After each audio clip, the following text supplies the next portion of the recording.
Na tunajua nyinyi mlikuwa mmependa baba sana, na yeye alikuwa amewapenda sana. Leo tumesema tuje tuwasalimie, tuomboleze pamoja.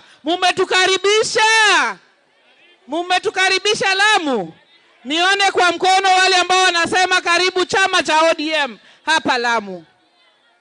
Ya pili ni kusema ya kwamba tumekuja kusimama na watu wa Lamu kwa mambo yao ambayo wanaziona hapa Lamu wenyewe.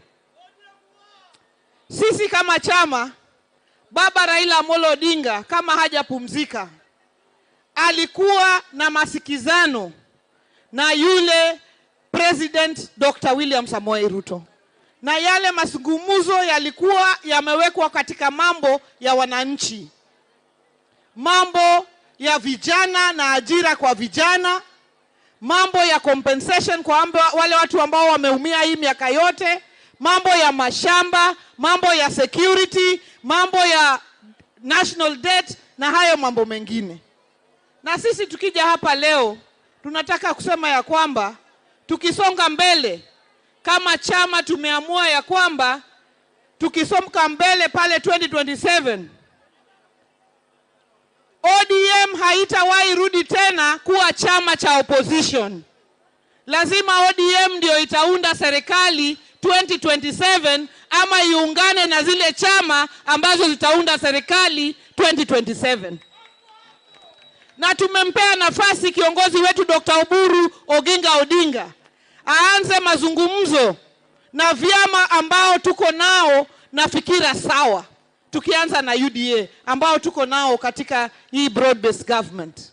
Na tumesema ya kwamba tukienda katika ile meza ya negotiation, tutanegotiate kuona ya kwamba watu wetu wa chama cha ODM wakianzia na watu wa Pwani na watu wa Lamu wamekuwa kipao ya mbele katika ile serikali ambayo itakuwa hapo mwaka ujao. Na tuko na Abdulswamad Sharif Nassir na tuko na ndugu wetu Hassan Ali Joho ambaye tayari yako katika serikali ya broad based government.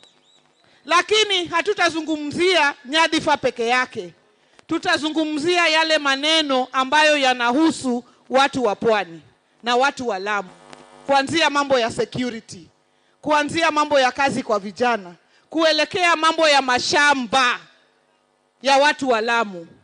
Yale mambo yote ambayo yanahusu watu wa Pwani lazima yakuwe katika meza, katika zile mazungumzo yoyote ambayo tutakuwa tunaizungumza. Nyinyi mnakubaliana?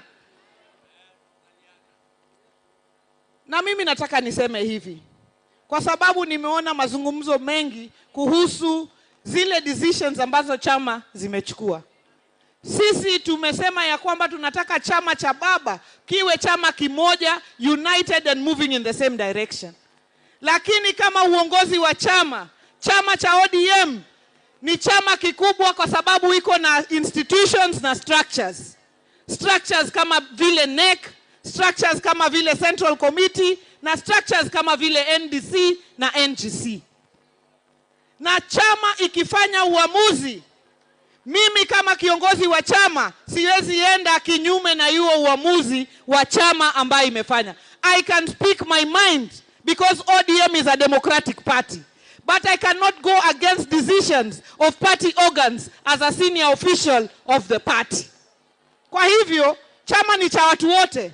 Lakini viongozi ambao wako na nadhifa katika chama lazima wazingatie those issues that have been decided by the party.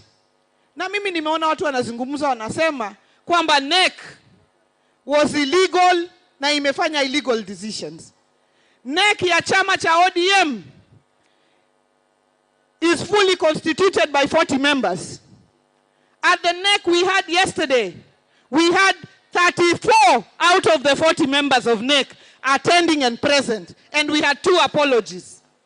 Which means that the NEC is properly constituted and can take any decision in line with the constitution of the party.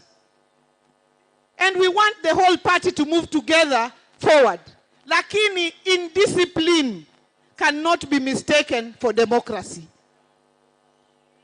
Na sisi tunataka kusema ya kwamba wale ambao wanasema chama cha ODM imenunuliwa na President William Ruto.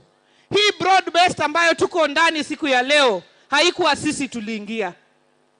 Broad based iliingiwa na sisi wote tukapelekwa. We were very harsh critics of President William Ruto. Sisi tulikuwa mbele katika maandamano. Sisi tulikuwa tumechapwa katika maandamano. Sisi tulikuwa mbele, mstari wa mbele nyuma ya baba Raila Amolo Odinga. Lakini baba mwenyewe ndio alitukalisha, akatuambia kwa sababu ya nchi ya Kenya tuingie katika broad based government. Lakini leo kuna watu wanakuja kusema sisi Dr. Buru, Wanga, Junet, Mishi, Abdul Swamad, Simba wamenunuliwa. Swali ni kwamba baba ambaye alitupeleka katika broad based, kwani yeye ndio alikuwa amenunuliwa? Na mtu kukuja kusema baba alinunuliwa, si hiyo ni matusi kubwa zaidi?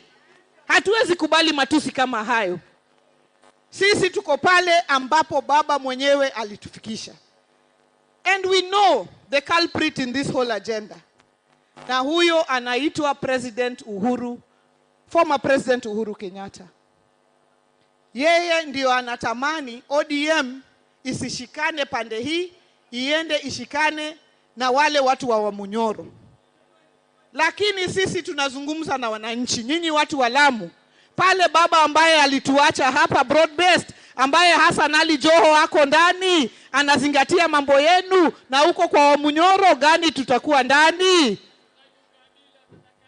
Si ndio? Amesema hatutaki ukabila, tunataka pale ambayo kila Mkenya ako na nafasi. Muko ndani ya hiyo? Muko ndani ya broad based? Muko tusimame pamoja bila ukabila, bila ubaguzi? Asanteni sana, Mungu awabariki, na tusonge mbele pamoja ndani ya chama cha ODM, na tutarudi na turudi na turudi na turudi.